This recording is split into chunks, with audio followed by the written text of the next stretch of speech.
अपने कार्यस्थल में या समाज में इन भौतिक परिवेश में ही जैसा हम आम तौर पर जीवन में पहनते हैं शर्ट पैंट या भी जो भी घरेलू वस्त्र हैं, उसी परिवेश में भगवान की सेवा में जुड़ सकते हैं या प्रचार कर सकते हैं।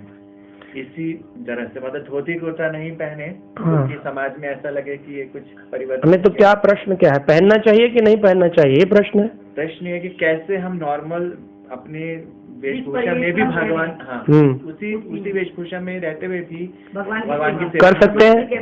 अच्छा, हाँ तो कर सकते हैं। ये तो आज हमने चर्चा किया ही इस प्रश्न पे, तो कि जब आप मंदिर जाएं तब आप विशेष भगवान के लिए तैयार हो। जैसे वृंदावन में गोपियां जो थी वो भगवान के लिए विशेष स्मरण तैयार होती थी। क्यों तैयार होती थी? इसलिए नहीं कि उनके पति देखेंगे, उनके परिजन देखेंगे, इसलिए तैयार होती थी कि कृष्ण देखेंगे। अच्छा, आप बताइए, शादी जाते हैं, शादी होती है इलाके में, बुलाते कार्ड आता है, तो क्या पहनते शादी में? ट्रैक सूट, निकर, बरमूडा का साड़ी, वो वाली जो कौन सी वाली, सोने वाली साड़ी, कौन सी? पार्टी वेयर अलग रखी हुई है 4-5। अच्छा, प्रभु लोग क्या पहनते हैं? सूट। नौकरी पे जाए ना जाए, शादी में सूट पहन के जाएगा, है कि नहीं? स्पेशल रखा है शादी का सूट, कह के भी आता है शादी का। क्यों रखा? क्योंकि हम एक ऐसी जगह जा रहे हैं जहाँ सब हमको देख रहे हैं, है ना, हमारा नाम हो रहा है, हमारी इज्जत होगी। वो भगवान जिसने आज इज्जत लेने और इज्जत देने लायक बनाया, उस भगवान से मिलने जाए तो किस में जाए? सबसे अच्छे वस्त्र में जाए, जो भगवान को पसंद हो। जो भगवान को क्या पसंद है? भगवान कहाँ रहते हैं? वृंदावन में क्या पहनते हैं लोग? ग्वाल बालों का ड्रेस पहनते हैं, माताएं पहनती हैं साड़ी, गोपी ड्रेस, और पुरुष लोग क्या पहनते हैं? धोती कुर्ता। बस, तो जब भगवान से मिलने जाएं तो पहन लें, लेकिन रोज तो शादी नहीं होती है, रोज मंदिर भी नहीं जाते हैं। तो घर गृहस्थी के अंदर व्यक्ति नॉर्मल वस्त्र पहन के भी अपने जीवनचर्या में प्रचार कर सकता है, भजन कर सकता है। माला हम आत्मा के स्तर पे कर रहे हैं, शारीरिक स्तर पे नहीं कर रहे। चाहे मुसलमान हो, बनिए हो, हम ईसाई हो, हम चाहे पंजाबी हो, हम चाहे हरियाणवी हो, हम चाहे जाट हो, हम चाहे कोई भी धर्म के हो, हरि नाम सबके लिए समान फल देता है। जैसे बारिश होती है तो उस पर तो नहीं होती है कि भाई जाट पे ज्यादा होगी, पंजाबी पे कम होगी, या फिर मुसलमान पे ज्यादा होगी, हिंदू पे कम होगी, या क्रिश्चियन पे कम होगी, ऐसे तो नहीं, समान रूप से होती है।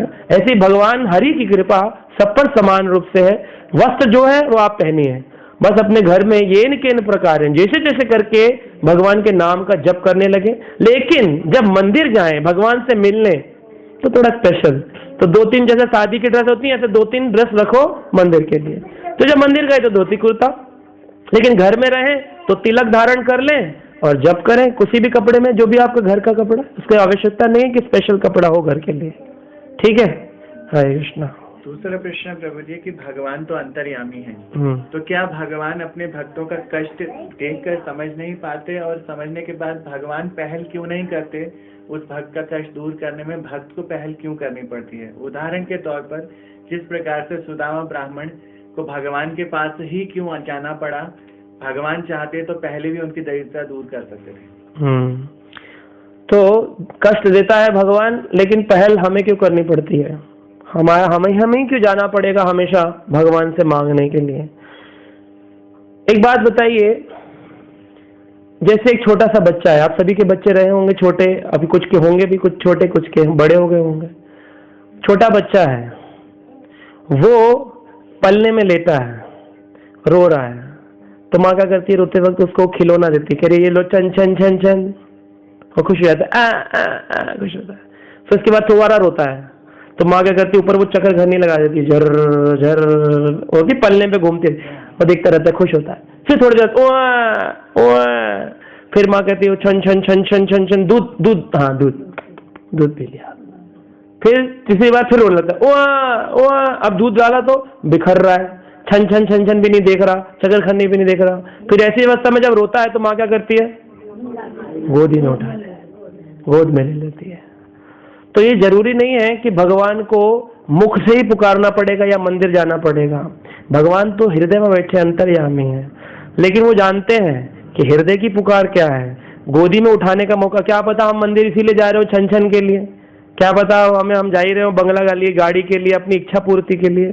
इसीलिए भगवान जिस प्रकार का दुख होता है आप जैसे जाते वो देता है, क्योंकि आप व्यापार में है तो वो भी व्यापार में, आप जैसा सौदा मांगते हो वैसा देता है। आज आपको बताया आप कुछ भी मत मांगो, बताया कि नहीं बताया? आप उनसे कुछ मत मांगो, फिर क्या होगा? भगवान आपकी सब कुछ दे देंगे आपको, जो आपको चाहिए भी नहीं है वो भी आपको प्रदान करेंगे। ध्रुव महाराज के सामने जब भगवान आए तो भगवान से पूछा गया, भगवान ने कहा बोलो ध्रुव क्या चाहिए? बोला नहीं प्रभु, आया तो था पर दादा से बड़ा राज्य मांगने के लिए, लेकिन अब इच्छा ही समाप्त हो गई। भगवान बोले अगर तुझे नहीं दिया ना तो आने वाले समय में लोग भगवान से मांगना ही छोड़ देंगे, तो एक काम करता हूं, मैं तुझे तेरे मन में जो तू लेके आया था ना वो भी तुझे दूंगा। कहा मैं तो चाहिए नहीं, कहा मैं दूंगा। वो मना कर रहा है या दे रहे? आप कहते हैं भगवान मांगने पर देते, अरे बिना मांगे दे रहे। क्या दिया? 36,000 सालों का राज्य दिया। 36,000 साल या 5-5 साल के राज्य के लिए लड़ाइयां चल रही है इंडिया में। 36,000 साल का राज्य दिया, मरणोपरांत तो उसके लिए एक लोक बनाया, स्पेशल प्लैनेट ध्रुव लोक।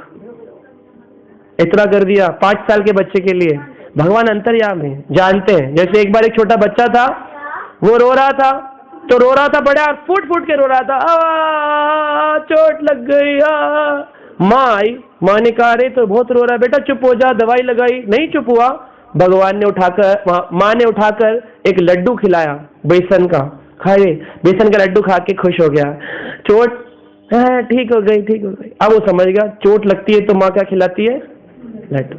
अगले दिन गया, माँ खाना बना रही थी, माँ के पास माँ अपना खाना ही बना रही है, खाना ही बना रही है। माँ ने कहा क्या हो गया? कह रहा माँ, पल्ला पकड़ के, माँ मेरे चोट लगी है, तू मेरे को देखती भी नहीं है। माँ ने कहा क्यों देखूं? कहा कल तो जब मैं गिरा था तो लड्डू लेके आई थी। कहा हाँ, क्योंकि कल तू चोट के लिए रो रहा था, आज तू लड्डू के लिए। भगवान के पास जाओ तो बिना कुछ मांगे जाओ, वो दे सकता है जो आप सोच भी नहीं सकते हैं। उसे पता होता है क्या मांगने आया है। तो सुदामा को मांग करके नहीं दिया भगवान ने। सुदामा कोई मांगने गए लेकिन मांगा नहीं, ध्रुव मांगने गए लेकिन मांगा नहीं। तो भगवान बिना मांगे दे रहे हैं। हमें ये हमारी गलती है, हमें ऐसा लगता है कि मांग कर देता है भगवान। भगवान बिना मांगे देते हैं, बिना मांगे भगवान देते हैं, लेकिन उसके योग्य बनना पड़ेगा, योग्य वर को देंगे। सुदामा को ऐसी परिस्थिति में ला दिया भगवान ने कि उसको आवश्यकता थी, तब भगवान ने कहा कि हाँ अब इसकी आवश्यकता है, इसी अगर अब नहीं दिया ना तो अब टूट जाएगा, तब दे देंगे। जब आवश्यकता होगी तो जरूर देंगे। भगवान ने कहा योगक्षेमम वाम्यम, जो तुम्हारे पास नहीं है वो मैं तुम्हें देता हूं, जो तुम्हारे पास है उसकी मैं रक्षा करता हूं। तो फिर हम ऐसा कैसे सोच सकते हैं कि भगवान देता नहीं या मांगने पे ही देता है? देगा, लेकिन योग्य चीज देगा, वो चीज नहीं देगा जिससे आपका हाथ कट जाए। छोटा बच्चा ब्लेड मांगे तो दे देंगे उसको? क्यों नहीं देंगे? छोटा बच्चा ब्लेड से हाथ काट लेगा। इसलिए भगवान वो नहीं देंगे जो आपके लिए हानिकारक होगा, वो जरूर देंगे जो आपके लिए लाभकारी होगा, उन तक पहुंचने का जो भी रास्ता होगा। ठीक है। अगला प्रश्न है प्रभु जी कि हम भगवान के भक्ति में जुड़ते हैं तो उसके जुड़ने के बाद भी हमें माया क्यों विचलित करती है, परेशान करती है? भगवान मायापति अगर हैं तो वो माया का आवरण हटा भी सकते हैं या बाधाओं से हमें बचा भी सकते हैं, लेकिन भक्ति में जुड़ने के बाद भी हमारे जीवन में माया का प्रभाव रहता है, तो ये क्यों रहता है? भगवान ने गीता में कहा माया का प्रभाव भक्ति में जुड़ने के बाद इसलिए रहता है। भगवान गीता में कहते हैं ये यथा माम प्रपद्यन्ते ताम तते भजामियम मम वर्ताम अनुवर्तन्ते मनुष्याम पार्थ सर्वशः। हे पार्थ, जो जितना प्रतिशत मुझसे जुड़ता जाएगा उतना उतना उसके जीवन से माया को हटाता चला जाऊंगा। अब आप जुड़े हो 1% और चाहो 100% माया हट जाए, कैसे हटेगी? 99 तो रहेगी। आप जुड़ जाओ 100%, हमारी तरह आ जाओ, कीर्तन करने छोड़ो, चलो घर परिवार चलो, लेकिन नहीं करोगे तो जब 100% नहीं करोगे तो माया तो फिर रहेगी। जितने प्रतिशत शरणागति उतने प्रतिशत बाकी जो रह गया वही डर है, वही माया है। मायापति की माया तो है, लेकिन वो तब हटाएगा जब पूरे के पूरे भगवान पे शरणागत हो जाओ। आप होते नहीं हो इसलिए माया रहती है। और जो कष्ट आते हैं भक्ति करते में, प्रॉब्लम्स आती हैं, तो आपको लगता है कभी कभी कि अच्छा भजन कर रहे हैं फिर भी प्रॉब्लम आ रही है। तो इसके लिए भक्त बताते हैं कि एक मारुति गाड़ी खरीदनी हो तो कितना पैसा लगेगा? मारुति खरीदनी हो, मारुति कार, कितना पैसा लगेगा? है जी, 2-3 लाख। लेकिन मर्सिडीज खरीदनी हो करोड़ों, है ना? मर्सिडीज खरीदने में कौन लगे? अच्छा, 2-3 लाख इकट्ठे करना मुश्किल है या करोड़ों को इकट्ठे करना? करोड़ों इकट्ठे करना। अच्छा, मर्सिडीज आपने ले भी ली, मान लो करोड़ों इकट्ठे करके, फिर उसको चलाने के लिए भी मुश्किल, संभालना भी मुश्किल है कि नहीं? तो ये संसार का जो सुख है, ये मारुति कार इकट्ठे करने का सुख है। हमें लगता है ये तो भजन नहीं करते फिर भी खुद सुखी हैं। अरे वो मारुति कार लेके सुखी हैं। आपने जीवन में मर्सिडीज की इच्छा कर ली, भक्ति की, जो इस संसार के सुख से बहुत ऊंचा सुख है, उसको इकट्ठा करने के लिए थोड़ा 1 करोड़ इकट्ठा करने में टाइम लगता है। और जब आ जाएगी, मान लो आ भी गई, तो भी उसकी रक्षा करनी पड़ती है, भक्ति नष्ट भी हो जाती है अपराध करने से। तो मर्सिडीज पाना भी मुश्किल, मर्सिडीज चलाना भी मुश्किल, मर्सिडीज को संभालना मुश्किल तो आएगी, लेकिन जब मर्सिडीज चलाओगे तो क्या कहलाओगे? मर्सिडीज वाला। उस नाम को सुनने के लिए जीवन में लोग पैसे इकट्ठा करते हैं, वरना मारुति वाला सुन के खुश रहो, लेकिन मारुति वाला सुन के तो हम खुश नहीं रहते। इसीलिए ये संसार का सुख है मारुति गाड़ी का सुख, लेकिन भगवान का सुख जो है, भक्ति का सुख, ये मर्सिडीज प्राप्त, इसमें थोड़ा टाइम लगता है इकट्ठा करने में। इसलिए जब तक 1 करोड़ इकट्ठा करने के लिए कई चीजों में आपको स्कूल की फीस में आपको थोड़ा ऐसे स्कूल में पढ़ा लो बच्चों को, बाद में तो मर्सिडीज मिलेगी। घर थोड़ा छोटे घर में रह लो, पेंट पुताई अगले साल करा लेंगे, है कि नहीं? तो इसी तरह से भगवान को प्राप्त करने के लिए आपको कई चीजें में कमी करनी पड़ेगी। आप सोचो सब कुछ बढ़िया चलता रहे, नहीं, भक्ति प्राप्त करनी है भाई। मर्सिडीज गाड़ी का आपने लक्ष्य लिया है अपने जीवन में, टाइम तो लगेगा, इसलिए भी ऐसा हो। ठीक है, हरे कृष्ण। अगला प्रश्न प्रभु जी कि जब हर चीज भगवान ने बनाई है, मतलब कि घंटी अभी ना हो गया, सुन लिया भगवान ने। जब हर चीज भगवान ने ही बनाई है, तो भगवान ने ही प्याज लहसुन या इत्यादि चाय तंबाकू इस तरह की चीजें बनाई हैं, हाँ। तो हम इन सब चीजों का प्रयोग भगवान के भोग लगाने के लिए क्यों नहीं कर सकते? हाँ, बहुत अच्छा प्रश्न है कि जब भगवान ने ही चाय बनाई, कॉफी बनाई, तंबाकू बनाई, तो फिर हम उसका सेवन क्यों नहीं कर सकते? भगवान को क्यों नहीं खिला सकते? तो भगवान की तो सारी कुछ है। भगवान ने तो शेर भी बनाया, उसको घर में रख सकते हैं। तो कई चीजें हैं, भगवान ने कहा, एक है समदर्शन, एक है समवर्तन। कुछ चीजों के साथ हमें व्यवहार करना है, कुछ चीजों के साथ हमको वैसा व्यवहार नहीं करना है। जो चीज खाने योग्य है वो खाएंगे, जो खाने योग्य नहीं खाएंगे। गधा होता है ना, गधा, गधे को कभी तंबाकू के खेत में छोड़कर देखो, देखा है आपने? गांव में कभी कभी तंबाकू के खेत में गधे को छोड़ देते हैं लोग। क्यों छोड़ देते पता है? एक भी पत्ता नहीं खाता, सूंघ करके समझ जाता है इसमें तंबाकू है, मैं खाऊंगा तो भी। गधा नहीं खाता, लेकिन इंसान रूपी गधा खाता है, इंसान रूपी गधा खाता है, क्योंकि इसके पास में चुनाव छोड़ दिया ना भगवान ने, चुनने की शक्ति है। शेर के सामने क्या छोड़ो? घास खाएगा। इंसान और गाय के सामने छोड़ो, मांस खाएगी। लेकिन हमारे सामने घास है या मांस, हम खाने के लिए तैयार हैं, है ना? ना हम वेजिटेरियन है, ना हम नॉन वेजिटेरियन है, हम लोग तो मौकाटेरियन है। जैसा मौका मिलता वैसा खा लेते हैं। कभी प्याज खा लेंगे, कभी ये खा लेंगे, फिर उसमें क्वेश्चन नहीं पूछेंगे तो क्या हो गया, प्याज नहीं खाए तो क्या हो जाए, प्याज के बिना सब्जी बनती है। अरे भाई, उसके बारे में जानिए, क्या खाने योग्य है, क्या खाने योग्य नहीं है। भगवान जो खाना चाहते हैं, भगवान ने वो बोल दिया, पत्रम पुष्पम फलम। तो जो खाने योग्य चीजें नहीं है, धतूरा नहीं खाते हैं। तो कुछ चीजें खाने योग्य हैं, कुछ खाने योग्य नहीं है, जो भगवान खाते हैं। कभी आपने सुना वृंदावन की लीला में तंबाकू चोरी लीला सुनी? अंडा चोरी लीला, प्याज चोरी लीला, कौन सी सुनी? फिर ऐसा प्रश्न क्यों? अरे हम तंबाकू चाय कॉफी नहीं खाते हैं, हम लहसुन प्याज अंडा नहीं खाते हैं, हम सब्जी रोटी नहीं खाते हैं, ना हम वेजिटेरियन हैं, ना हम नॉन वेजिटेरियन हैं, ना हम पत्ते खाते हैं, ना हम मांस खाते हैं। हम क्या खाते हैं? हम सिर्फ प्रसाद खाते हैं। अगर कृष्ण तंबाकू खाते तो हम भी खाते हैं, कृष्ण चाय पीते तो हम भी पीते हैं। हम कृष्णाटेरियन है, कृष्णहारी हैं। इसलिए भगवान ने तो सारी सृष्टि बनाई, भगवान ने तो वैश्या भी बनाई, तो क्या पति उधर चला जाए तो सही है? गलत है। तो भगवान ने प्याज बनाया, उसे खा लिया तो वो भी गलत है। भगवान ने तंबाकू बनाया, उसको खा लिया, वो भी गलत है। तो कुछ चीजें करने योग्य है, कुछ नहीं करनी है। सृष्टि भगवान ने बनाई है, असुरों के लिए कुछ है और कुछ देवताओं के लिए। असुरों का लोक अलग, देवताओं का लोक अलग। असुरों का खाना अलग, देवताओं का खाना अलग। जानवर का खाना अलग, इंसान का खाना अलग। अब आप जानवर का खाना खाने लगेंगे तो जानवर कहाँ जाएगा? शेर खाता है मांस, आपने उठा करके मांस खा लिया तो शेर भूखा रह गया। फिर शेर तो नहीं आएगा दुकान पे डबल रोटी लेने, एक ब्रेड दे दो, आटा दे दो, कहता है। शेर जब आपका नहीं खाता तो आप शेर का खाना क्यों खाते हैं? जब जानवर आपका खाना नहीं खाएगा तो आप जानवर का खाना क्यों खाएंगे? तो इसी प्रकार से कुछ असुरों का खाना है, कुछ जानवरों का खाना है, कुछ इंसान का खाना है, कुछ भक्तों का खाना है। तो जो खाने के लिए ठाकुर जी ने कहा, जो वो खाते हैं हम वही खाते हैं। अगर ठाकुर जी तम्बाकू चाय खाते तो हम भी खाते। भगवान ने कहा नहीं, मैं मक्खन खाता हूँ, मैं सब्जी खाता हूँ, और मैं बस जो खाऊंगा वही मुझे भोग लगाओ, और मुझे तृप्त करने के बाद मेरा बचा हुआ उच्चिष्ट प्रसाद रूप में खाओ बस। इसलिए हम तो भगवान का बचा हुआ खा रहे हैं। हमें गुलाब जामुन नहीं खाना है, हमको नहीं खाना है कुछ भी, जो भगवान खाए वही हम खाएंगे बस। तो खाते हैं ठाकुर जी, चाय पीते हैं भगवान, तो फिर हम क्यों खाएंगे? इसलिए नहीं खाते।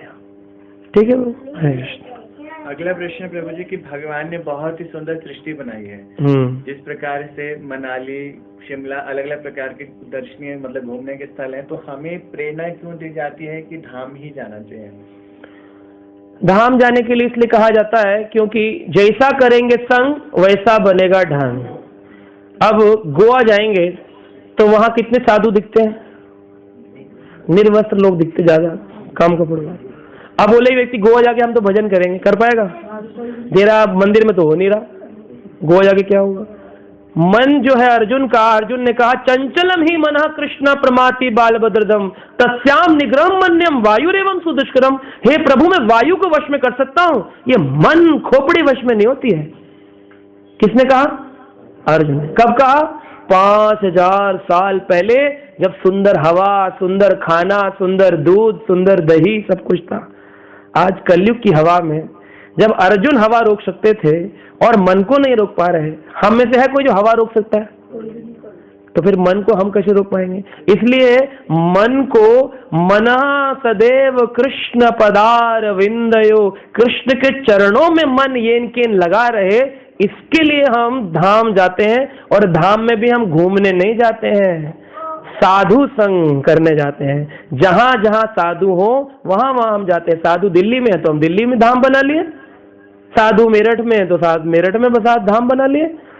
कहते हैं अगर आप बिना साधु के धाम में गए, बिना साधु के 4 धाम यात्रा करने गए, बिना साधु के तीर्थाटन पे गए, तो क्या है? तीर्थ भ्रमण केवल विषय भ्रम, विषय का भ्रम है। जैसे शिमला जाना बेकार, ऐसी धाम में जाना बेकार, क्योंकि वहां तो गधा भी जाता है, वहां तो गाय भी जाती है। वो क्या करती है? कुंड में जाती है, स्नान करती है, उधर से निकल जाती है, वहां वैसी की वैसी रहती है। कभी देखा इधर से घुसी उधर से जप करी हरे कृष्ण हरे कृष्ण? किसी गधे को देखा इधर से कूदा उधर से भागवत ओम नमो भगवते, जैसे जाता हुई। अब कुंड में गए, गंगा जी गए, हरिद्वार गए, स्नान किया, डुबकी मारी, आ गए, तो क्या फल है? तो कहा कि जैसे जानवर जाते हैं, गो खरा, गाय और गधा जैसे जाकर के गो और खर जाकर स्नान करके लौट आते हैं, यही हो गया। तो हम धाम भी नहीं जाते, हम शिमला भी नहीं जाते, हम तो वहां जाते हैं जहां साधु। यही स्थाने वैष्णव गणे तेई स्थाने वृंदावने। जिस स्थान पे वैष्णव होते हैं हमारा तो वही वृंदावन होता है ना। जे दिन ग्रह भजन देखी ग्रह त गोलोक भय। जिस दिन घर में भजन देख लेता हूँ, भक्ति विनोद ठाकुर कहते हैं, घर ही क्या बन जाता है? गोलोक। जरूरत नहीं शरीर छोड़कर जाएंगे, घर में भजन करो, घर ही गोलोक बन गया। जया दिन गरे भजन देखी ग्रह त गोलोक भय, ग्रह ही गोलोक बन जाता है। अब बताओ इस व्यक्ति को धाम की जरूरत है? तो ना हम शिमला जाते हैं ना हम धाम जाते हैं, हम तो वहां जाते हैं जहां साधु जाते हैं। अगर साधु शिमला में जगन्नाथ यात्रा निकालते हैं, हमारे मंदिर के भक्त हर साल शिमला में रथ यात्रा होती है, तो हम शिमला भी जाते हैं। हम शिमला जाने से नहीं रोक रहे हैं, हम तो आपके मन को कृष्ण में लगा रहे हैं और संसार में जाने से रोक रहे हैं। अगर आप गोवा जाके साधुओं के साथ भजन कर सकते हो तो कोई प्रॉब्लम नहीं, गोवा में भी इस्कॉन मंदिर है, जाइए, कोई प्रॉब्लम थोड़ी। लेकिन आप ऐसा करेंगे नहीं, मंदिर में रहेंगे 5 मिनट और 23 घंटा 55 मिनट रहेंगे समुद्र के किनारे, तो फिर उसके लिए थोड़ी जाना है। अब पुरी भी लोग जाते हैं, जगन्नाथपुरी, जगन्नाथपुरी में लोग जाते हैं कि नहीं? जगन्नाथपुरी में ऐसे अनेकों लोग मुझे मिले ट्रेन में जो पूछते हैं आप कहाँ से आए? हमने कहा जगन्नाथपुरी। किस लिए गए थे? हमने कहा जगन्नाथ दर्शन। कहाँ होते हैं? मैंने कहा आप कहाँ गए थे? बोले पुरी। तो मैं कहा आलू पूरी खा के आ गए? बोले हम लोग हनीमून पे आए थे, समुद्र देखा है ना, होटल में रहे, लेकिन हमने दर्शन नहीं किए। केदारनाथ जाते हैं, कहाँ गए थे? केदारनाथ, दर्शन हुए, भीड़ बहुत थी, फिर क्या किया? शराब पी, नीचे पहाड़ पे ठंड में गरम गरम लगा, नीचे आ गए। वैष्णो देवी जाते हैं, सारे बच्चे आजकल माताएं भी देखा, हाँ वैष्णो देवी जा रहा है हमारा बेटा 12th के बाद ना, वो दोस्तों के ग्रुप में जा रहा है, चेक कर लेना, मुझे कई सारे मिलते हैं। तो मैंने कहा जा रहे हैं? कह रहे जी हम वैष्णो देवी। मैंने कहा अच्छा अच्छा। कुछ देर बाद निकाल के शराब पीने लगे। मैंने कहा ये क्या कर रहे हैं आप, वैष्णो देवी जा रहे हैं? कह रहे हैं प्रभु जी हम वहां जाके थोड़ी पी रहे हैं, हम तो आए माँ बाप के टेंशन से, पढ़ाई की टेंशन से दूर, तो टेंशन फ्री कैसे हो, ट्रेन में तो शराब चल रही, ये वैष्णो देवी जा रहे हैं? अरे वैष्णो देवी जाएंगे तो वैष्णो देवी तो वैष्णवी है, वैष्णो देवी बैठी बैठी जप कर रही है हरे कृष्ण कृष्ण कृष्ण, वहां जाके दंडवत करते हैं, फिर वहां बाहर जाके शराब पीते हैं, प्याज के पराठे खाते हैं, तो इसलिए वैष्णो देवी जा रहे हो? साईं बाबा के मंदिर जाएंगे, साईं बाबा कह रहे सबका मालिक एक है, ये वहां जाके साईं बाबा करते हैं, साईं बाबा में जन्म हो जाता है, साईं बाबा में सारे लोग साईं बाबा वाले भक्त हैं। नहीं मैं तो मजाक कर रहा हूँ। तो इस तरह से समझना चाहिए कि जहां भी जाएं साधु है ना, प्रणय भक्त संगे, भक्ति विनोद ठाकुर ने कहा भक्तों के संग में जाओ, नरक भी जाना पड़े तो जाओ, क्योंकि भक्त जाएंगे तो क्या करेंगे नरक में, हरे कृष्ण कृष्ण कृष्ण हरे हरे, हरे राम राम राम हरे हरे। ठीक है क्वेश्चन आंसर के बाद ठीक है, आरती करेंगे। मुझे प्रश्न यही है कि यदि कोई हमसे अच्छा कार्य हो जाता है तो हम हमसे भगवान की कृपा समझते हैं, तो जब हमसे कोई बुरा कार्य हो जाता है तो हमें शिक्षा दी जाती है कि वो हमें स्वीकार करना चाहिए कि मेरे कारण हुआ है। क्या वो भगवान की वजह से नहीं होता या भगवान के कारण नहीं होता वो बुरा कार्य? देखिए, ना अच्छा भगवान के कारण होता है ना बुरा भगवान के कारण होता है। भगवान कहते हैं गीता के अंदर, भगवान 9वें अध्याय में कहते हैं समो अहम सर्वभूतेषु न द्वेषो न अस्ति मे अप्रिया, ना कोई मेरा प्रिय है ना मेरा कोई दुश्मन है, समो अहम, I am equal to all, मैं सबके लिए समान हूं। लेकिन ये भजन्ति तुमाम नित्यम, जो मेरा नित्य भजन करते हैं वो फिर उनके अंदर मेरा मन रमण करता है, मैं उनके बारे में चिंतन करता हूं, उनकी विशेष रक्षा करता हूं, जो मेरा भजन करते हैं, लेकिन समान रहता हूं सबके लिए। तो अब क्या है कि हमें फिर कैसे प्राप्त होता है, हमारे पूर्व जन्मों के पाप से दुख और पूर्व जन्मों के पुण्यों से सुख। पाप जितने किए होंगे उतने दुख मिलेंगे, जितने पुण्य किए होंगे उतने सुख मिलेंगे। पाप करके पुण्य कर लेने से, मान लो शराब पी ली या किसी का बुरा भलाई कर दी, चुगली कर दी, बिना भोग लगाए पाप का खाना खा लिया, और फिर दूसरे दिन आपने सोचा हमने तो ना ठाकुर जी के मंदिर में 501 चढ़ा दिए, बोला प्रभु भूल चूक माफ करना, वो कुछ माफ नहीं करेगा।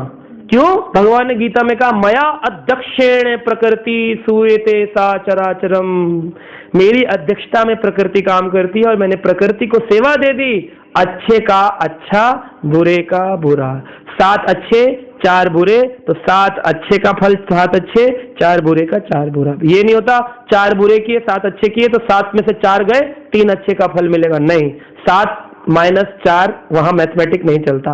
7 गंदे किए तो 7 गंदे का फल, 4 अच्छे किए तो 4 अच्छे का फल, जिसमें ज्यादा होंगे उसी हिसाब से कम और ज्यादा। तो जब पैदा होते हैं तो पाप का घड़ा और पुण्य का घड़ा लेके पैदा होते हैं। जब जब दुख आते हैं तो हम पुण्य का घड़ा खर्च कर रहे होते हैं और पाप का घड़ा खर्च कर रहे होते हैं, और जब जब सुख आते हैं हम पुण्य का घड़ा खर्च कर रहे होते हैं। तो लोग जाते हैं बोलते हैं देवी माँ एक गाड़ी तो दे दो, शेरे वाली, शेर नहीं है तो क्या बाइक ही दे दो। तो शेर वाली कहती है ठीक है, कहाँ से दूं कहाँ से दूं, हाँ पुण्य के घड़े से, ये ले तेरे पुण्य से तेरी बाइक, अपना खर्च थोड़ी कर रही है। आपने बैंक से लोन लिया और फिर कंपनी ने आपको गाड़ी दे दी, कंपनी ने फ्री में दे दी, कहाँ से दी? बैंक के लोन से आपको दी, वो लोन चुकाना पड़ेगा कि नहीं, और नहीं चुकाया तो गाड़ी उठा के लो। देवी देवता ऐसे ही करते हैं, जब मांगोगे तो कृष्ण के पास जाते, कहते हैं ठाकुर जी ये मांग रहा है, कह रहे देखो पुण्य है, कहा बहुत बड़ा मटका, कहा दे दो, जो जो चाहिए निकाल के दो। अब मांगते रहो देता रहेगा, मांगते रहो देता रहो, मान लो पूरा खाली कर दिया, इतना मांगा कि खत्म ही कर दिया मांग मांग के। अब व्यक्ति कह रहा है प्रभु पहले तो सुनते थे, पहले सब कुछ दिया, अब क्यों नहीं सुन रहे? कह रहा तेरा घड़ा खाली है, कैसे दूं? घड़ा खाली है, बोले अभी बहुत दुख आ रहे, और यही बचा हुआ है, वो निकाल के दे गए, अब क्या करे तू, चल दुख खत्म करते थे। तो अगर न पाप रखने हैं न पुण्य रखने हैं तो क्या करो? भगवान का भजन करो। भजन करने से क्या कह रहे हैं? सर्वधर्मान परित्याज, अगर सारा परित्याग करके आओगे, मोक्षयिष्यामि, पाप और पुण्य दोनों नलिफाई कर दो, 0 कर दूंगा और आत्मा को धाम में अपने साथ में विचरण कराऊंगा। अब वो नहीं चाहेंगे, सुख दुख करेंगे। तो अब इसमें क्या करते हैं? भक्त बड़े समझदार होते हैं। भक्त कहते हैं कि प्रभु एक काम करो, दुख दे दो, हम ना व्रत रखेंगे, खाएंगे नहीं कुछ, दुख आएगा, पेट दर्द होगा, भूख लगेगी, दुख आएगा। जमीन में सोएंगे, पीठ में दर्द होगा, दुख लगेगा। तो कहां से मिलेगा ये दुख? पाप का घड़ा खर्च होता रहा। अपने ऊपर जानबूझ करके तपस्या करते हैं भक्त, ताकि पाप का घड़ा खाली हो जाए। जब पाप का घड़ा पूरा फिनिश हो जाएगा तो मान लो, क्योंकि अभी तो हम भजन है, इसकी शक्ति है, इसलिए हम तपस्या कर लेंगे, दुख झेल लेंगे। लेकिन जब मान लो हम बूढ़े शरीर में हो गए और फिर हमारे पाप का घड़ा भी समाप्त हो गया और फिर हम भजन ना भी कर पाए, तो कौन सा घड़ा बच गया? पुण्य का। तो अंत में भगवान कहेंगे, यार देखो, इसने इतना किया, इतना दुख सहा, सारा पाप का घड़ा खत्म कर दिया, अब ले तो पुण्य। देखो कितनी बार हमने देखा है, सुदामा जिससे आपने कहा, इतने दुख उन्होंने, भगवान नहीं दे रहे, जानबूझकर दुख को अंगीकार किया है, जानबूझकर दुख अंगीकार किया ताकि पाप का घड़ा समाप्त हो जाए। और फिर बाद में क्या मिल रहा है सुदामा को? जो द्वारका के पूरी, वैसी सुदामापुरी मिल रही है। तो बाद में पुण्य का घड़ा पूरा उड़ेल दे भगवान का, ये ले, भक्ति भी ले, ये ले, सब कुछ ले। तो या तो अपने आप खर्च कर लो तपस्या करके, या तो प्रकृति फिर दुख दे दे के खर्चा कराएगी। लोन जो मांगोगे उसका लोन तो चुकाना पड़ेगा। त्रिशूल है देवी के पास में, शिव जी के पास में, वो क्या करते हैं? ऐसे चुबाते हैं। जैसे अगर कोई लोन ना दे तो फोन आता है ना, आपका पैसा पेंडिंग है, EMI नहीं गया, तो ऐसे तो देवी माई घुसाती है। आदि दैविक, आदि भौतिक, आदि आत्मिक, 3 ताप है, 3 त्रिशूल ऐसे घुसाती है। और फिर जब दुख आते हैं, क्या हो गया? वही देवी को कह रहे भगवान, अरे इसने मांगा था, तूने पुण्य खर्चा किया, इसने वापिस तो चुकाया नहीं अच्छे कर्म करके, घड़ा भरना भी तो अगले जन्म के लिए कैसे भरे? तो ये सब प्रकृति करती है, ना भगवान अच्छा कराता है ना बुरा कराता है, भगवान समान रूप से रहता है। तो इसलिए अगर आप भगवान का भजन करेंगे तो विशेष कृपा हो सकती है कि भगवान पाप पुण्य समाप्त कर दें। अगर आप भजन नहीं करेंगे तो फिर भूल जाइए कि कोई देवी देवता कोई कुछ कृपा करेगा, जैसा चल रहा है इसे चलेगा। आपको लगेगा उसने सुन ली, वो सुन नहीं रहा, निकाल के आपके घड़े का आपको दे रहा है, बस आपको गुमराह कर रखा है। ये इल्यूजन है, भ्रम है, ये संसार का सबसे बड़ा माया जाल, मोह, जिसे आप सोच रहे हैं आपका मैंने अपने कर्म करके कमाया, कुछ नहीं कमाया। अभी पैरालाइज हो जाएगा तो कर्म कैसे करोगे? वो तेरे ही पुण्य से तुझे दे रहा है। जिस दिन पुण्य समाप्त हो जाएंगे, ये बड़े बड़े लोग होते हैं, बड़ी बड़ी प्रॉपर्टीज हैं और खूब पैसा कमाया होता है, लेकिन कुछ दिन बाद क्या होता है? कुछ दिन बाद वो घड़ा खत्म हो जाता है पुण्य का, मांग मांग के। भगवान कहते हैं इसीलिए तुझे पहले सारा खर्च कर दिया, क्योंकि तेरी भजन की वृत्ति नहीं थी, अब पाप भोग। इसीलिए क्या होता है, पहले बहुत पैसे वाले थे, किंगफिशर एयरलाइन, अभी 0 हो गए। कैसे हो गए? पुण्य तो खूब ले लिया, पाप भजन किया नहीं, तो अब पाप भोग रहे, दुख भोगो पूरा जीवन, मरते जाम तक को अब आने वाला नहीं सुख कभी भी जीवन में। तो इसीलिए बेहतर है हम तपस्या करके पापों को समाप्त करें, भगवान की शरण में जाएं, पाप पुण्य का समाप्ति करके चक्र और भगवान के धाम में जाएं। ठीक है? क्या नर सेवा नारायण सेवा है? नर सेवा नारायण सेवा बिल्कुल भी नहीं है। नर सेवा नारायण सेवा का जो धोखा चल रहा है संसार में, बहुत बड़ा धोखा है। नर अगर नारायण होता, नारायण ने गोवर्धन पर्वत उठाया 7 दिन 7 रात तक, नर उठा सकता है? तो हम ये नहीं कहते कि नर की सेवा मत करो, नर की सेवा करनी है, लेकिन नारायण की करोगे तो नर की अपने आप हो जाएगी। नारायण की करो तो अपने आप हो जाएगी। कैसे? व्यक्ति बोलता हम तो गरीब को खिलाएंगे, भगवान को नहीं खिलाएंगे, तो पत्थर है, पत्थर को थोड़ी खिलाएंगे। अरे पत्थर को भोग लगाया आपने, विग्रह को भोग लगाया, उसके बाद कौन खाएगा? गरीब अमीर सब खाएंगे। आज हमारे इस्कॉन मंदिरों में 14 लाख गरीब बच्चों को खाना खिलाया जाता है। फूड फॉर लाइफ प्रोग्राम 6 से 9 रोज चलता है। रोज शाम को हम लोगों को खिचड़ी खिलाते हैं, रोज शाम को, एवरीडे 6 to 9 खिचड़ी खिलाते हैं, फ्री, कोई पैसा नहीं ले रहे हैं। तो क्या भक्त बनने के बाद में व्यक्ति ऐसा हो जाता है, गरीब को देखेगा कहेगा हट हट? व्यक्ति भक्त बनने के बाद करुणावान हो जाता है, फिर वो गरीब को भी खिलाता है, अमीर को भी खिलाता है, लाचार को भी खिलाता है, पैसे वालों को भी खिलाता है, कोई भेदभाव नहीं रखता। लेकिन जो लोग कहते हैं हम तो सिर्फ गरीब को खिलाएंगे, तुम भेदभाव करते हो, क्योंकि तुम अमीर को नहीं खिला रहे हो, तुम भक्त को नहीं खिला रहे हो, तुम खाली गरीब को खिला रहे हो। लेकिन एक भक्त गरीब को भी खिला रहा है, अमीर को भी खिला रहा है, तो कौन सा बेहतर है? गरीब को खिलाना या फिर भगवान को भोग लगा के सबको खिलाना? सबको खिलाना। आप आए यहाँ पर, प्रसाद में पूछा जाएगा किसके घर पे बाइक है, किसके घर पे कार है। जिसके पास कार है उसको खीर, जिसके पास में बाइक है उसको केला, और जिसके पास जो साइकिल पे आया या पैदल आया उसको बोले आप एक मूंगफली दाना ले जाओ बस। ऐसा तो नहीं, सबको सामान मिलता है। तो फिर ये नर नारायण सेवा बिल्कुल भी नहीं है, क्योंकि नर कभी नारायण नहीं हो सकता। नारायण विभु है और नर अणु है। भगवान विशाल हैं, हम छोटे से हैं। क्योंकि हम कभी भगवान के बराबर कार्य नहीं कर सकते। ना हम अपना 16,008 रूपों 108 रूपों में विस्तार कर सकते हैं, ना हम गोवर्धन पर्वत उठा सकते हैं, ना हम समुद्र के बीच में द्वारकापुरी बना सकते हैं, ना ही हम संसार में हर व्यक्ति की पुकार को सुन सकते हैं। जब हम कुछ कर ही नहीं सकते तो नर कैसे नारायण हो जाएगा? तो इसलिए नर की सेवा भी करो, लेकिन नारायण की सेवा भी करो। हम नर के द्वेषी नहीं, लेकिन नारायण की सेवा जो करने लगता है उसमें स्वतः भाव उत्पन्न होता है, मुझे सबकी सेवा करनी है। और ये प्रभु जी लोग हैं, प्रभु जी हैं, इनका अपना स्कूल है, बिजनेसमैन है, ये आए आपके साथ कथा कीर्तन करने। क्यों आ गए? नारायण की सेवा कर रहे हैं तो नर की भी तो कर रहे हैं। मैं नारायण की सेवा करता हूं तो आप लोगों की भी तो कर रहा हूं, लेकिन मैं खोलूंगा नर की करूंगा, नारायण की नहीं करूंगा, तो ये गड़बड़ है। और नर को नारायण से मिला देना महा अपराध। जो व्यक्ति भगवान के चरणामृत को जल कहता है, ये महा अपराध है। भगवान के विग्रह को पत्थर कहता है, महा अपराध है। भगवान के तुलसी को पत्ता कहता है, महा अपराध है। भगवान के भक्त को मनुष्य कहता है, महा अपराध है। ऐसे ही जो भगवान को नर कहता है, महा अपराध है। तो अपराध मत करो, नर की सेवा भी करो, नारायण की सेवा भी करो, दोनों सेवा करो, दोनों अलग है, दोनों की करनी है। ठीक है जी। सुबह जल्दी किस प्रकार से उठ पाए ताकि हमारी साधना मॉर्निंग प्रोग्राम? ये तो मुश्किल है, इससे तो मेरे को भी दिक्कत होती है। सुबह उठने के लिए वैसे कोशिशें करें, जैसे मैंने अभी नियम लिया है, रात को कम भोजन या फिर ना करें। जैसे मैं तो नहीं ले रहा हूँ, रात को दूध पी लें या कुछ मखाना, कुछ लाइट खाएं, रोटी सब्जी ना खाएं रात को। और जल्दी सोने की कोशिश करें, जो मेरे लिए बड़ा मुश्किल होता है, 11-12 बज जाते सोने के लिए। फिर भी मैं प्रयास करता हूँ सुबह उठूँ 4 बजे, 3:30 बजे। और यही प्रयास है कि हम रात को दूध पीकर के सोएं, पानी पीकर के सोएं। तो पानी पीने से यूरिन आता है, तो फिर आपको नींद ज्यादा नहीं आएगी, उठना पड़ेगा। अच्छा, गर्मियों में हल्का कपड़ा पहन के सोएं और सर्दियों में खूब सारे कपड़े पहन के सोएं।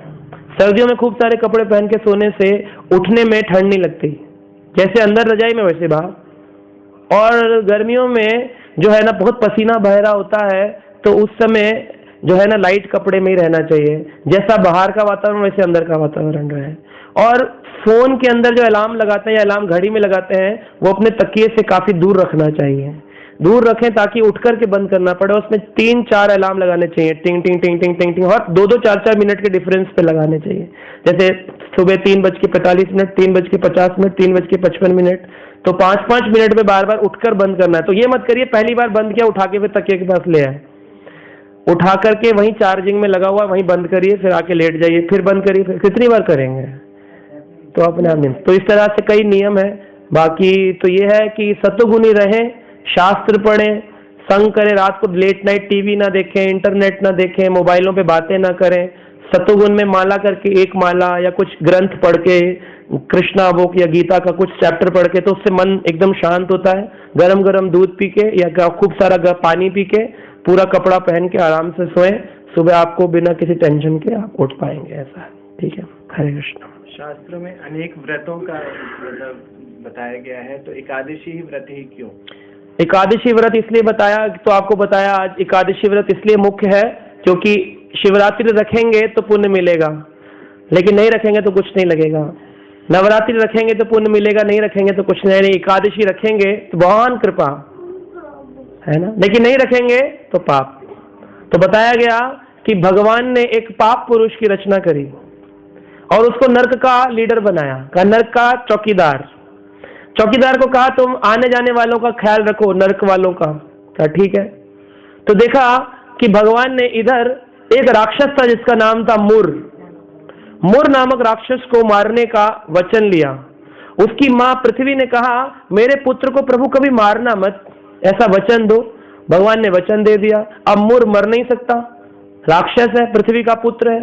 और उधर सामने हम देखते हैं कि भगवान से लोग विनती कर रहे हैं देवता की, ये तो देवलोक को खा जाएगा, इसको मारो। अब एक साइड मारे या ना मारे, तो भगवान मुर को पीछे पीछे भगाने लगेगा। आ मुर मुझसे लड़ाई कर, आ मुर मुझसे लड़ाई कर, आ मुर। और करते हुए गुफा में घुस गए, गुफा में जाकर लेट गए। जैसे ही मुर भगवान को मारने के लिए उठा, भगवान के शरीर से एक देवी प्रकट हुई आज ही के दिन। उनका नाम था एकादशी देवी, उत्पन्ना एकादशी को उत्पन्न हुई। और वो जो देवी थी उसने आकर के क्या किया, उस मुर राक्षस को भस्म कर दिया। भगवान प्रसन्न होकर उठे। भगवान ने पूछा, देवी आपने मेरी सेवा करी है? कहा, मैं तो आप ही की शक्ति हूं, क्योंकि आपने वचन दिया था आप मार नहीं सकते, तो फिर मैं आपके शरीर से प्रकट हुई, मैंने मार दिया। तो भगवान बोले, फिर भी मेरी शक्ति हो, मेरी सेवा करी है, बोलो मुझसे क्या चाहती हो? कहा, बस एक ही कामना है, आज के दिन जो भी आपका भजन करे, जो भी आपकी कथा सुने, हे हरि, उसकी मति आप में हो और उसको अपने मरणोपरांत आपका प्रेम, आपका धाम प्राप्त हो। भगवान ने कहा, तथास्तु। मुर को मारने के कारण भगवान का एक नाम पड़ा, मुरारी। आरी मतलब होता है दुश्मन। मुर के जो दुश्मन है मुरारी, रावण के जो दुश्मन है राम, रावण आरी, कंस के जो दुश्मन है कृष्ण, कृष्ण आरी, ऐसे नाम दिए गए शास्त्रों में। तो मुर आरी का मतलब है मुर राक्षस के जो दुश्मन है, मुर आरी, मुर को मारने वाले, है ना। केटव आरी, केटव राक्षस को मारने वाले। तो भगवान के मधुसूदन, एक सुदन भी होता मारने वाला, मधु राक्षस को मारा तो मधुसूदन, केटवारी, केटव को मारने वाले, ऐसे ही मुर आरी, मुर को मारने वाले। तो मुर को मार दिया, एकादशी को कृपा कर दी। एकादशी बोली ठीक है। अब देखा तो जो नरक का लीडर था, चौकीदार, पाप पुरुष, उसने कहा हमारा तो नरक खाली हो गया, सारे के सारे तो कहाँ जा रहे हैं? एकादशी जब से पैदा हुई, जो भी उठकर भगवान का हाथ जोड़ देता है सब धाम को जा रहे। एकादशी की कृपा है। तो पाप पुरुष पहुंचा प्रभु के पास, बोला प्रभु ये बड़ी गड़बड़ करी, मुझे चौकीदार बनाया नरक का, सेवा दी और सेवा में कोई आता ही नहीं, खाली खड़ा हूं, एक भी फॉर्म नहीं भरा सुबह से नरक का। तो भगवान बोले तुम क्या चाहते हो? बोला कुछ ऐसा करिए जैसे एकादशी पर आपने कृपा करी है, तो भजन तो सभी कर लेते हैं, हाथ जोड़ लेते हैं, विष्णु भगवान की पूजा कर लेते हैं, पाठ कर लेते हैं, लेकिन जो है ना अन्न खाते हैं। कुछ लोग कहते हैं बस चावल मत खाओ बाकी कुछ भी खाओ। तो ऐसे वाले लोगों के लिए जो है ना मैं चाहता हूं मेरे धाम में, मेरे एरिया में आए, नरक में। तो कहा ठीक है, फिर क्या करना है? तो पाप पुरुष बोला प्रभु मैं ना अन्न के कणों में प्रवेश कर जाता हूं, आज के दिन अगर कोई राई के बराबर का अन्न भी जीभ में रखे ना तो वो फिर मेरा कस्टमर होना चाहिए, आपका नहीं। तो भगवान बोले तथास्तु। तो पाप पुरुष क्या करता है, हर 15 दिन बाद उसका टाइम आता है, कृष्ण पक्ष शुक्ल पक्ष, दोनों पक्ष बराबर होते हैं, भेद नहीं। और फिर वो क्या करता है, प्रवेश कर जाता है पाप पुरुष अन्न के कणों में। और जो लोग खाते हैं दाल चावल रोटी छोला भटूरा पिज्जा, फिर बाद में मज्जा आता है उनको जीवन के अंत में, है ना। तो बहुत बड़ा पाप मिलता है और भगवान की कृपा नहीं मिलती, चाहे वो मंदिर भी गया हो व्यक्ति, क्या भगवान कहते मैं क्या करूं? अज्ञानता के कारण हमको मालूम नहीं, इसलिए ज्ञान लो। क्योंकि अज्ञान में अगर आपने कर दिया, आपको हमें तो पता ही नहीं था, हमारी क्या गलती है। आग में छोटा सा बच्चा 2 साल का घुटनों पे चलता है, जाकर के आग की भट्टी में हाथ रख दे, जलेगा कि नहीं? ये तो नहीं बोल सकते प्रभु 2 साल के बच्चे को जला दिया, कैसी आग है?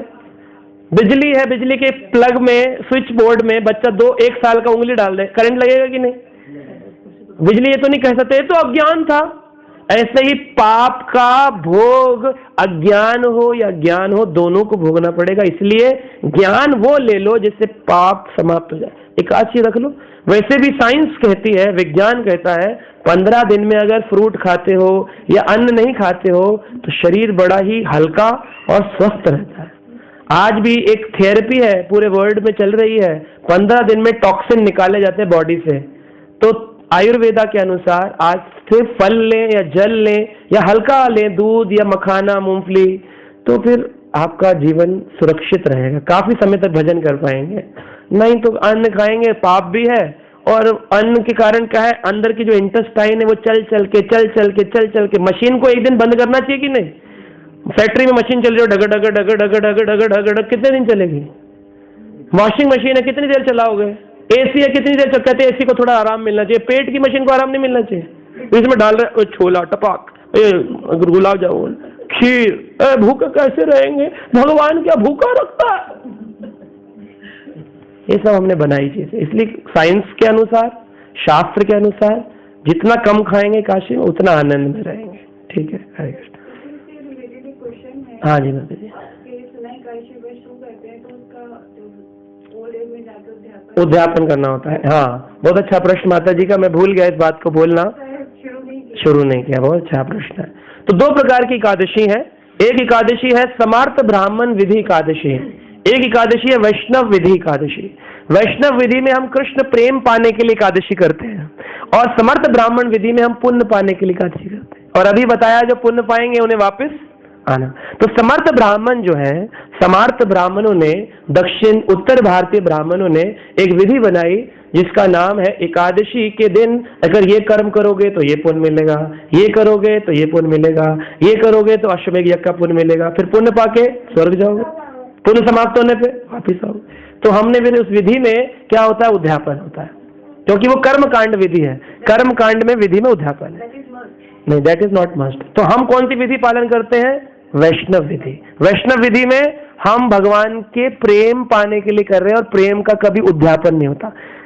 हस्बैंड से शादी करी, 20 साल बाद उद्यापन करती हो, बोले अब बस रिश्ता पूरा हो गया, अब उद्यापन, अब मैंने 11 ब्राह्मणों को धोती कुर्ता और अब आप मेरे बस हरे कृष्णा, बस इतना ही था हमारा। ऐसा नहीं, इसलिए क्या, क्योंकि कर्म कांड प्रचलित है, कर्म कांड पूरे विश्व में। इसलिए आज वैष्णव ब्राह्मणों की, वैष्णव भक्तों की आवश्यकता है। हम आपको क्यों ज्ञान दे रहे हैं, इसलिए थोड़ी आप घर जाकर मत करो, इसको करो और साथ में लोगों को दो।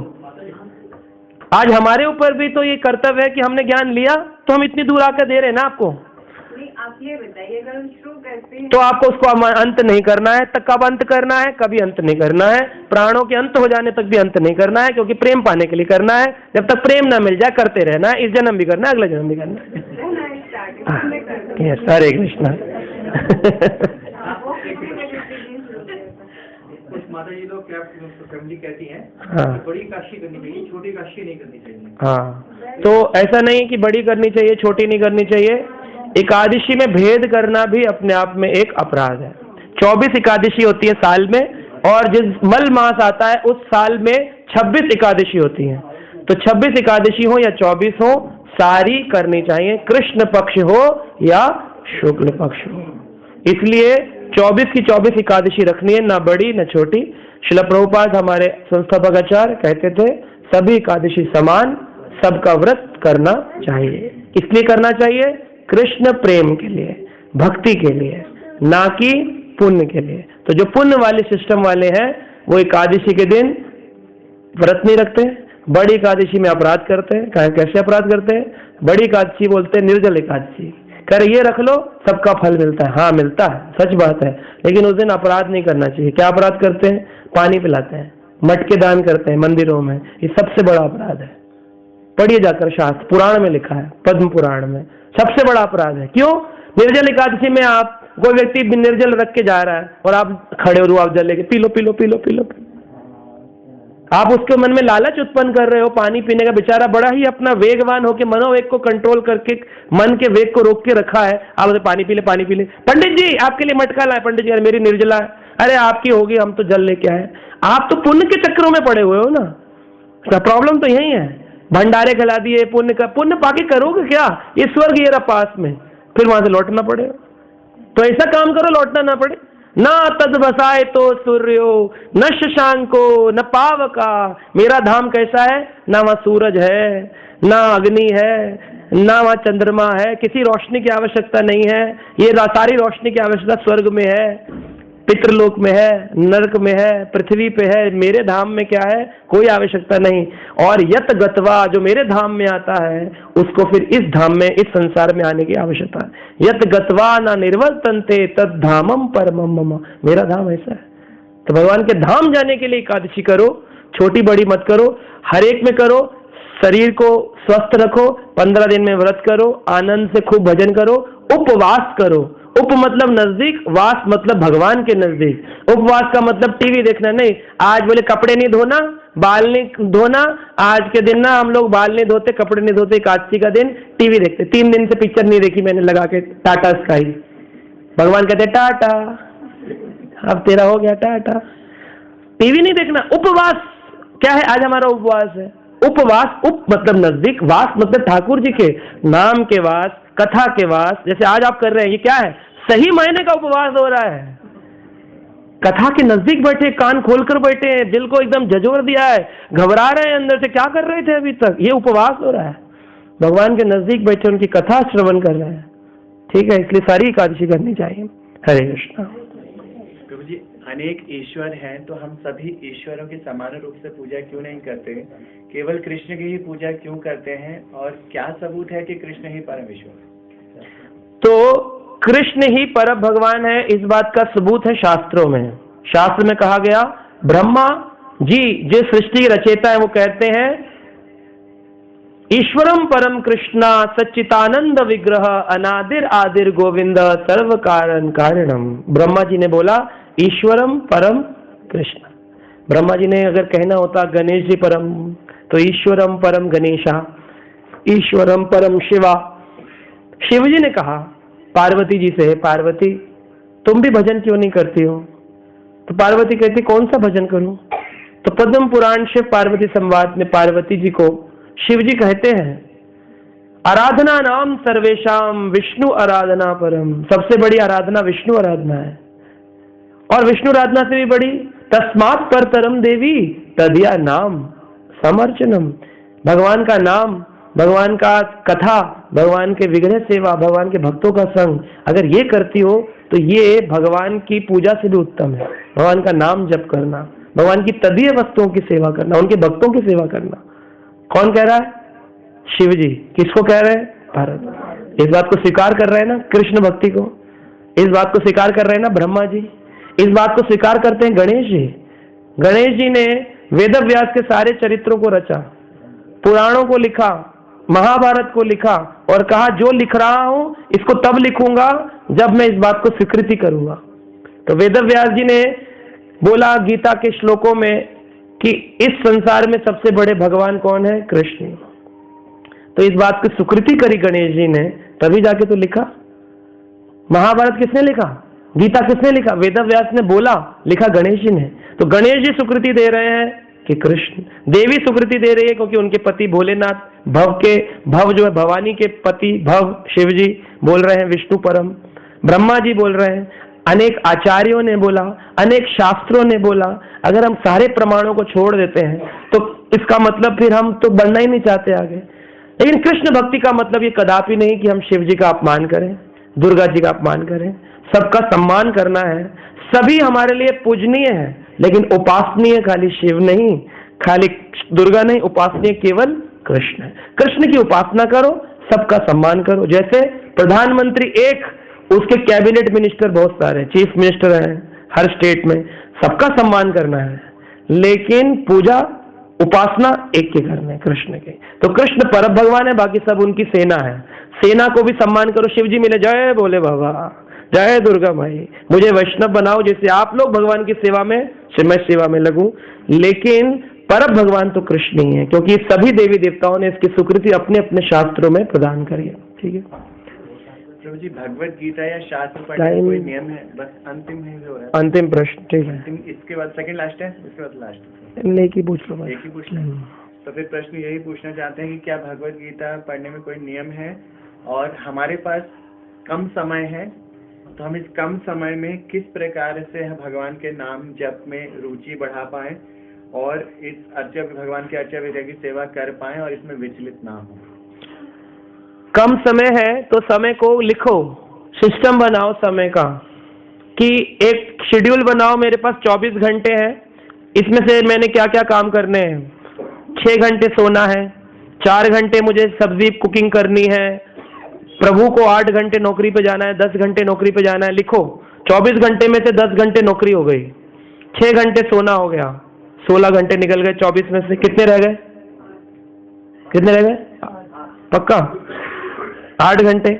8 घंटे में से कितने घंटे नहाएंगे? 1 घंटा नहा लेंगे, वॉशरूम में लगा लेंगे 15-15 मिनट, 2-2 बार, 3-3, 4-4 बार भी जाए, 1 घंटा निकल गया। कितने बचे? 7। 7 घंटे में से खाना भी खाना है 2 बार 3 बार, 1 घंटा उसको निकाल दो। कितने बचे? 6। उसके बाद मान लो सोशल वर्क करना है, अड़ोसी पड़ोसी से मिलना है, बच्चों का होमवर्क कराना है, 2 घंटे करा लिया। कितने बचे? 4। 4 फिर भी बचे। 4 में 2 घंटे माला कर लो, 1 घंटे कथा सुन लो, 1 घंटे भागवत पढ़ लो। निकालना पड़ेगा टाइम। अब वो 4 घंटे कहाँ चले जाते हैं? खड़े हुए धूप सेक रहे हैं। अरे तो उसमें माला डाल लो हाथ में, धूप सेकते रहो, हरे कृष्ण कृष्ण कृष्ण हरे है कि नहीं? अखबार पढ़ रहे हैं, टीवी देख रहे हैं, उसमें समय जा रहा है, और टीवी देखना बंद कर दो। उस टीवी ने हमें दिया क्या आज तक? अखबार ने दिया क्या हमें आज तक? अखबार पढ़ते हैं, आज सुबह सुबह अखबार, आज की ताजा खबर, आज की ताजा खबर, दूसरे दिन कहाँ रहती है? रद्दी, कबाड़ी कबाड़ी उठा के ले जाता है।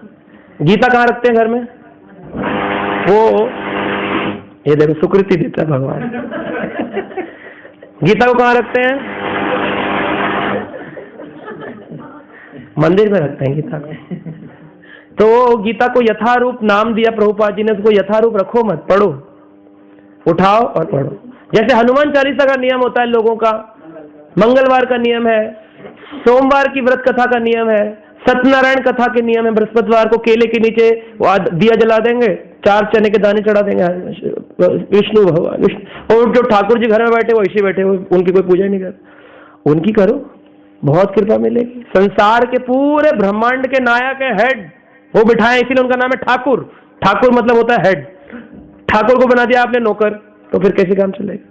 तुम स्वामी हम सेवक कृपा करो भरता। तुम स्वामी हो, हम तुम्हारे सेवक हैं, खाली गाना नहीं करना भी है। तो सेवा करो उनकी, समय निकालो, निकलेगा। अखबार हटाओ, टीवी हटाओ, फालतू बातें हटाओ, उन लोगों से मत मिलो जो आपका टाइम खराब करते हैं। वो मिले तो नहीं हरे कृष्णा कह दो।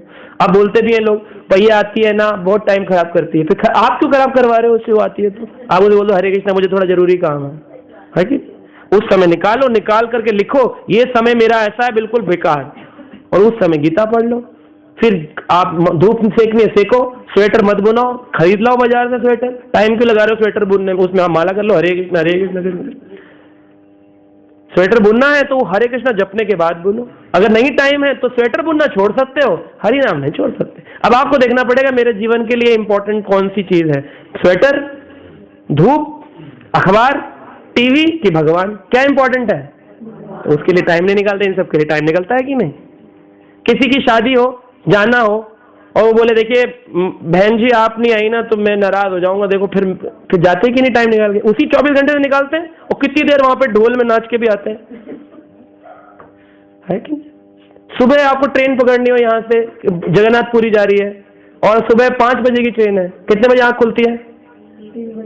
और क्यों खुल जाती है? उस दिन नहीं अलार्म क्लॉक बंद होता, उस दिन ठंड नहीं लगती, उस दिन गर्मी नहीं होती, क्योंकि इंपॉर्टेंस, मुख्यता जिस दिन आ जाएगी जीवन में कि भगवान को पाना मुख्य है, सब बैलेंस होता है, सब टाइम निकलता है।